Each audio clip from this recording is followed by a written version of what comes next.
చాలా కాన్ఫిడెంట్‌గా మాట్లాడుతున్నావు. ఎందుకంటే నీతో ఇంటర్వ్యూ చేస్తుంటే ఏదో ఒక ట్రాన్స్ అమ్మాయితో నేను చేస్తున్నట్టు అనిపించట్లేదు. బాగా చదువుకున్న ఒక మేధావితో ఇంటర్వ్యూ చేస్తున్నట్టు. థ్యాంక్ యూ అక్క. Thank you so much.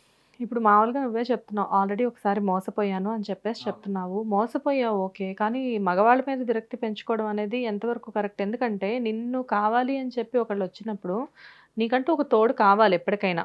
ఇప్పుడంటే వయసులో ఉన్నావు కాబట్టి ఓకే నడిచిపోతుంది.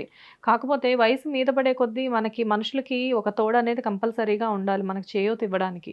మరి జీవితాంతం ఇలానే ఉండిపోతావా? మీరు ఒక మాట అడిగారు. మగవాళ్ళ మీద విరక్తి పెంచుకున్నా. నాకు మగవాళ్ళ మీద విరక్తి లేదక్క. మగవాళ్ళంటే నాకు చాలా ఇష్టం.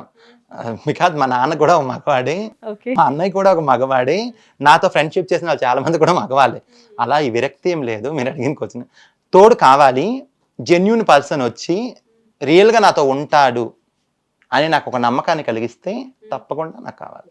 విరక్తి అని ఎందుకన్నానంటే నీ ఫ్రెండ్స్ విషయంలో ఎంతోమంది విషయాల్లో నువ్వు చాలా మందిని చూస్తున్నావు.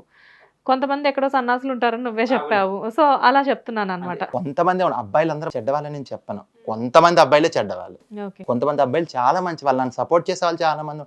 రోజు నా హోటల్ దగ్గర వచ్చి నేను కౌంటర్‌లో కూర్చున్నప్పుడు ఒక 5 మంది కాలేజ్ అబ్బాయిలు రోజు టిఫిన్ తిని వెళ్తుంటారు. "ఏం నాన్న ఇంకెక్కడైనా తినొచ్చు కదంటే" "అక్క మీలాంటి వాళ్ళకి ఎంకరేజ్ చేయాలి కదా అక్క, అందుకే నేను ఇక్కడ తింటున్నాను." సో, అసలదే ఇప్పుడు నీ అసలు బిజినెస్ ఎలా ఉంటుంది హోటల్ బిజినెస్? బిజినెస్ అనేది నేను 2 ఇయర్స్ అయింది అక్క. శీతల్ పరివార్ నాకు ఇచ్చిన తర్వాత 2 ఇయర్స్ అయింది. 2 బ్రాంచెస్ పెట్టాను. 1 ఇయర్ మంచి సక్సెస్‌గా నడిచింది. ఆ 1 ఇయర్ అమౌంట్‌తోనే ఇంకో బ్రాంచ్ కూడా పెట్టాను. ఇప్పుడు నీకు 2 నాది బ్రాంచెస్ ఉన్నాయా? ఫుడ్ ట్రాక్ అక్క. నాది హోటల్ కాదు. హోటల్ అంటే మళ్ళీ దానికి కిరాయిలు కట్టడానికి నన్ను భరోసా నన్ను నమ్మి అంత రెంట్‌కి ఇచ్చేవాళ్ళు ఎవరు ఉండరు. అవన్నీ కాదు. నాది ఫుడ్ ట్రాక్ ఇచ్చారు వాళ్ళు. హ్మ్.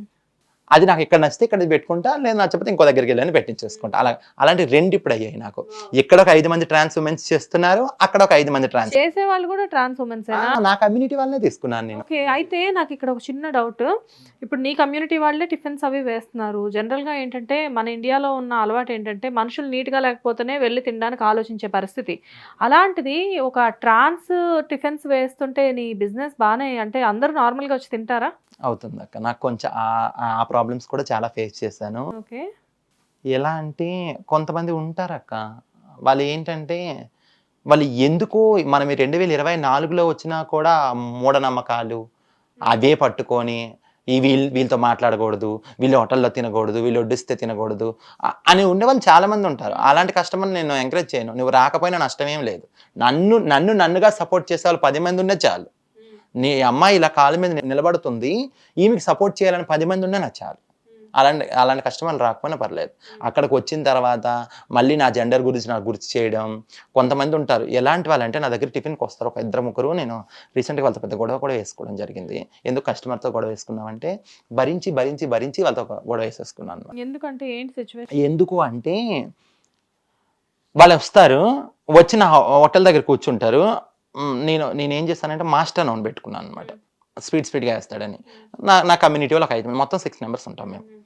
మాస్టర్ దగ్గర పోయి ఫస్ట్‌లో అన్నారంట, "అకౌంట్‌లో కూర్చున్న అమ్మాయా అదేనా" అని అడిగారంట. అడిగితే వాళ్ళేనండి బోర్డ్ చదవండి. అక్కడ ట్రాన్స్ కమ్యూనిటీ శీతల్ పరివార్ ట్రాన్స్ సపోర్టింగ్ అని ఉంటదనమాట.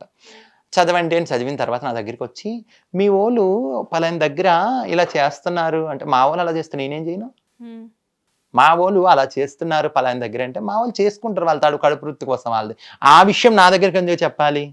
మీరు వచ్చిన నా హోటల్ కోసం మీరు తింటున్నారు, వెళ్తున్నారు, ఇంకేదైనా క్వాలిటీ తేడా వస్తే నన్ను అడగాలి. నాతో అలా మాట్లాడితే బాగుంటది. వాళ్ళు ఇక్కడ ఇలా చేస్తున్నారు, వీళ్ళు అక్కడ అలా చేస్తున్నారు అంటే నేను ఏమి ఎమ్మెల్యేనే? వాళ్ళు ఎక్కడ ఇది అవుతుంది, ఇది ఎక్కడ చేస్తుందని. అలాంటి వాళ్ళని చూసి 2, 3 సార్లు అలా కాదులే అన్నయ్య, ఇలా కాదు నవ్వుతూ చెప్పా. ఇంకా అదే ఎక్కువ అయిపోతుంది అనమాట. ఇంకా మిగతా వాళ్ళ కమ్యూనిటీ వాళ్ళు కూడా అలాగే చెప్పారు. "మీరు రాకపోయినా పర్లేదండి, వెళ్ళిపోయింది. ఇలాంటి కస్టమర్స్ నాకు అవసరం లేదని" చెప్పేస్తా. తర్వాత ఇంకొక విషయం, మాక్సిమం నేను హోటల్స్ దగ్గర కవర్ చేయనాక. ఇప్పుడు నేను ఒక ఎన్‌జీఓలో చిన్న జాబ్ చేస్తున్నాను. ఈ జాబు చూసుకుంటాను నేను. ఈ హోటల్స్ దగ్గర అక్కడ ఒక 5 మెంబర్స్ ట్రాన్స్ ఉమెన్స్ ఉంటారు. అక్కడ 5 మెంబర్స్ ట్రాన్స్ మెంబర్స్ ఉంటారు. మా 2 దగ్గరలో వచ్చిన కౌంటర్ ఏదైతే ఉంటుందో ఆ అమౌంట్ అందరూ కలిసి పంచుకుంటాం. ఓకే. ఖర్చులు తీసేసి. సో, నువ్వు ఇలా ఉన్నావు కాబట్టి నీలాంటి వాళ్ళకే చాలా మందికి నువ్వు ఉపాధి కల్పిస్తూ నేను జాబ్ కూడా చేసుకుంటాను. ఈ హోటల్‌కి వచ్చే వాళ్ళలో రెగ్యులర్ కస్టమర్స్ చాలా ఉంటారా? మంది ఉన్నారు. చాలా మంచి మంచి ఆఫీసర్స్ కూడా ఉన్నారు. చాలా సపోర్ట్ కూడా చేస్తారు. నాకంటారు, అమ్మ నువ్వు లోన్ పెట్టుకోమ్మా, జిఎస్టీ పెట్టుకోమ్మా, నీకు ఉపయోగపడుతుంది, జిఎస్టీ తీసుకో అంటే, అంత అంత అవగాహన లేదన్నా, అది జిఎస్టీ అంటే మళ్ళీ ప్రభుత్వానికి అమౌంట్ కట్టాలి, మంది చిన్న ట్రక్ అని చెప్తున్నప్పుడు, నీకెందుకమ్మా, నేను ఎంకరేజ్ చేస్తాను, నీకేం చెప్పు, నేను చేస్తాను రా తల్లి అని అంటారు. మళ్ళీ వచ్చి ఫోన్‌పే, పేటీఎం అండ్ స్కానర్ ఉంటుంది కదా, మేము బిజినెస్లో ఉన్నాం, అమ్మ ఈ క్యాషే కదా అమ్మాయి పెట్టుకోవాలి, నేను ఇస్తాను, నేను చేపిస్తాను రా నాన్న అనేవాళ్ళు కూడా ఉన్నారు చాలామంది. ఒక అమ్మాయిలాగా చాలామంది ప్రేమిస్తారు నన్ను, వాళ్ళ కూతురులాగా. సో, ఇంత ప్రేమించే వాళ్ళల్లో కొంతమంది ఏం చేస్తారంటే, ఇప్పుడు నువ్వే చెప్తున్నావు పొట్టకూటి కోసం ఎన్నో చేయాల్సొస్తుంది అని చెప్పి. రోడ్ మీద చాలామంది భిక్షాటన చేసుకునే వాళ్ళు కానివ్వు, లేకపోతే నువ్వన్నట్లు ఇందాక సెక్స్ వర్క్ చేసుకునే వాళ్ళు కానివ్వు, ఇలాంటి వాళ్ళ మీద దౌర్జన్యంగా రాళ్ళు విసిరేయడం ఇలాంటివి జరుగుతూ ఉంటాయి. నీ దాకా కూడా వచ్చే ఉంటుంది. వచ్చిందక్క. సో, అలాంటి దాని గురించి ఏమంటావు?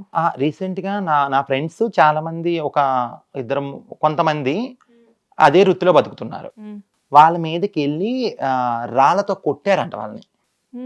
వాళ్ళని ఎవరికి చెప్పాలో అర్థం కాక, పోలీస్ స్టేషన్‌కి వెళ్తే ఎలా మాట్లాడాలో వాళ్ళకి తెలియక, నాకు వెంటనే ఫోన్ చేసి, అవంతిక మమ్మీ మాకు ఇలా ఇలా అయ్యింది, అమ్మాయికి బ్లడ్ కారిపోతుంది, తల పగలగొట్టేశారు, బ్లడ్ కారిపోతుంది మొత్తం.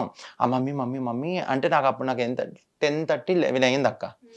మమ్మీ తొందరగా రావా, ఇలా అయ్యింది అమ్మాయికి అంటే, వెంటనే నేను స్కూటీ వేసుకొని వెళ్ళి, నైట్ టైం అప్పుడు నేను స్కూటీ వేసుకొని వెళ్ళి షాప్ క్లోజ్ చేసి, అప్పుడు నేను ఏదో మీటింగ్ అయింది, మీటింగ్ నుంచి కూర్చున్నాను.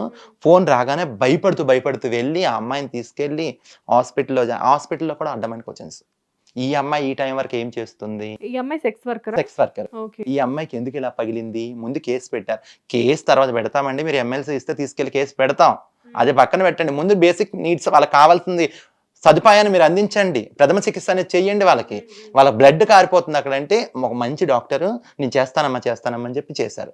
మళ్ళీ తర్వాత అమ్మాయికి తీసుకెళ్లి పోలీస్ స్టేషన్కి వెళ్ళి కేసు పెడదాం రాబుజ్జి అంటే, మమ్మీ ఆ అమ్మాయి భయపడిపోతుంది, మమ్మీ నేను వాళ్ళ మీద కేసు పెడితే రేపు పొద్దున పోలీసులు వచ్చి నాకు అక్కడ నిలబడినివ్వరు మమ్మీ అని అంటుంది. నాకైతే ఎలా అనిపించింది అంటే, నిజమే కదా. అంత దెబ్బలు తిన్నా గానీ ఆ అమ్మాయి వృత్తి అదే కాబట్టి ఏమీ చేయలేని పరిస్థితి. మమ్మీ ఈ రోజు నేను కేసు పెట్టేస్తాను మమ్మీ, వాళ్ళ మీద కేసు పెట్టిన తర్వాత రేపు పొద్దున పోయి అక్కడే నేను నిలబడతాను మమ్మీ, మళ్ళీ 2 రోజులు ఇంట్లో కూర్చొని 3 రోజులు నా పొట్ట తిప్పలకి అదే కదా మమ్మీ, నేను అక్కడికి వెళ్ళి నిలబడితే మళ్ళీ ఇదే సిచ్యువేషన్ జరుగుతుంది, వాడు కేసు పెట్టినాడు ఇంకా పగబెట్టుకుంటాడు మమ్మీ అన్నది. నాకు ఎటువంటి ఆన్సర్ కూడా లేదండి, అక్కడ ఏం చెప్పాలో కూడా తెలియలేదు.